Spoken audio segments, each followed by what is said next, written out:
So this is how you know where the Chassiduss alley is. That building over there, it's glass and it's shaped narrower at the bottom. Really amazing design. I just got this soap from this Israeli business, and a woman from Tokyo saw it, and I think in New York, and she loved it, and she opened up a branch.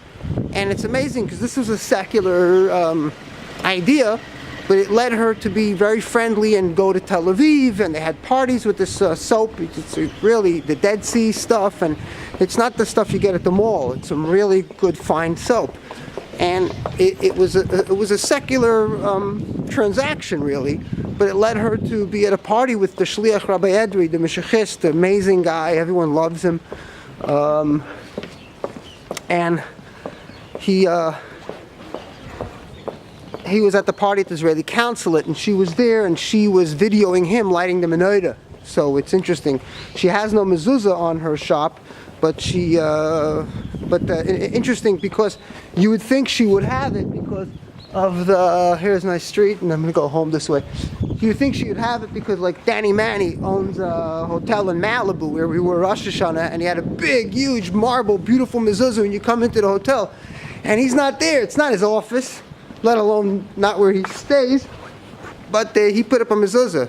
But anyway, she fell in love with this. She actually calls her Instagram Sabon Lover, S-A-B-O-N, Lover, and she just loves this concept. She opened up a really beautiful shop with shameless Tiferes, mamish, as Wax would say, Joseph Wax would say, Letiferet Medinat Yisrael, you know, to export such beautiful things. So it's a great gift. Salts, and I'm going to be going into one of the most beautiful baths in all of Japan. Right in the middle of the business district, meaning you go to your office, you do what you got to do, and right away, as soon as you go into the hotel, you're in a different planet. And the funny thing is, this hotel is exceptional in what it built in Kyoto, which is right in the middle of nature, and the leaves are very green, and you're in such a beautiful, pristine, and it's traditional with the wood and everything. Same hotel, same business, one of the best that I've ever been in the world. You go to work and then you go home, and it's like going to like that base medrash where you just cut off from you unwind, you let go, you know. So, well, look at this, beautiful. You know, it's a different type of architecture. Here's a small, so the Chassiduss alley, we discussed what the Alter Rebbe believes, and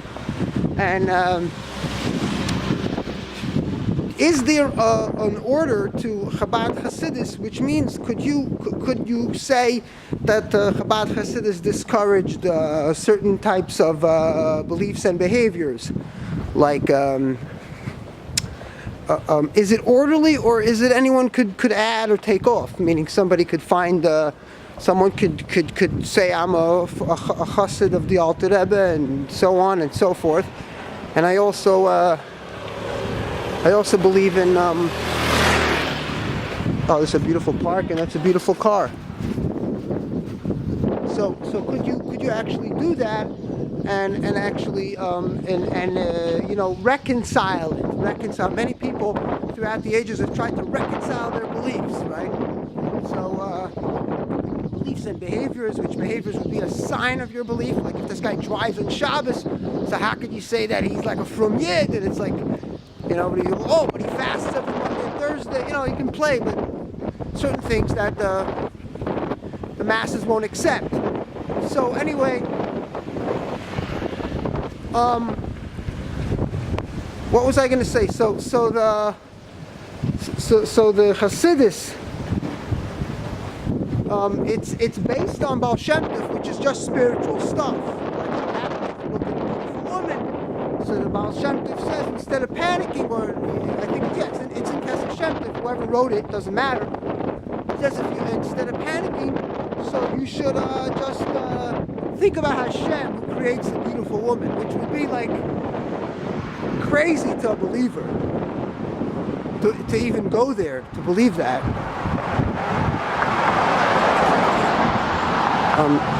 See, I'm almost out of the way. Almost took a wrong turn. So let's hope, yeah, look at that. Dad with his little daughter. So, yeah, I'm very close to home. That's my building right there. So,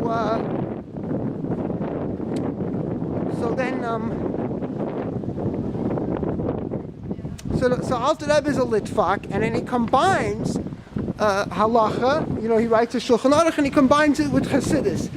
And like the Gersa Tshuva, first he discusses Tshuva according to halacha, then he discusses it according to Kabbalah, the lights, the whole lights and the magic shows and the lights missing and this light and that light and the shefa and all these terms that these Mukabalim were just imagining. It's just basic human imagination, nothing to take serious, too serious. And then he reconciles the both, halacha and mysticism. Why? Because halacha without Kabbalah, it's dry and cruel, and you don't have a way out. You know, like a guy eats chazer, he says, oh, the Rebbe said Mashiach is here, there's a way out. And mysticism without halacha becomes just spirituality, then it becomes, and there's no orthodox or at least some community-like thing, right? So everybody's keeping Shabbos their own way and in their own, so then there's no community.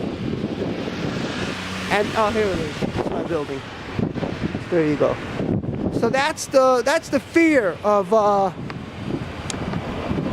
that's the problem they were dealing with. They were dealing with the problem of being too orthodox, like a Brisker, you know, being medayik in mitzvahs, when the mitzvahs weren't meant to be so crazy. They were just to give people something to do while they're going to wait for Mashiach for the next 10,000 years. And then there's the mystics who were like in the Maggid's court, things were pretty wild, so the Alter Rebbe comes and he makes it look a little more nice, so more like the Hellers and the Shmerlings could convert to Chassidism, because you know, Tosfos Yom Tif and all these big rabbis looked at these people and they didn't see any redeeming factor in this type of belief and behavior.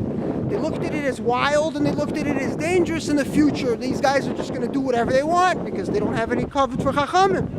They laugh at the Gedolim as we still do today, you know. So I was telling this boy at the party that we don't have Yiras Shamayim. We were brought up without Yiras Shamayim. We were brought up to laugh at the Gedolei Yisrael. And the only way a Gadol Yisrael could be good by us is not by being more tzidkis, but by loving the Rebbe. And I'm telling you, the Rebbe never ever felt loved enough. He was always needed more. So it would be hard to get the whole world to love him in one generation. So it was a pretty daunting task to get everybody to be innocent and love him. And once you love him, you're good. Doesn't matter if you could learn or not, or if you're Shomer Shabbos or not. And that was the struggle. So Yiras Shamayim is that we have, it's our own man-made stuff. It's not Mesaida. It doesn't come from the Torah. It comes from what we decided we want to create. Hello, it's me. It's Sheni Chamishi. Could you let us in? Thank you. Thank you for watching.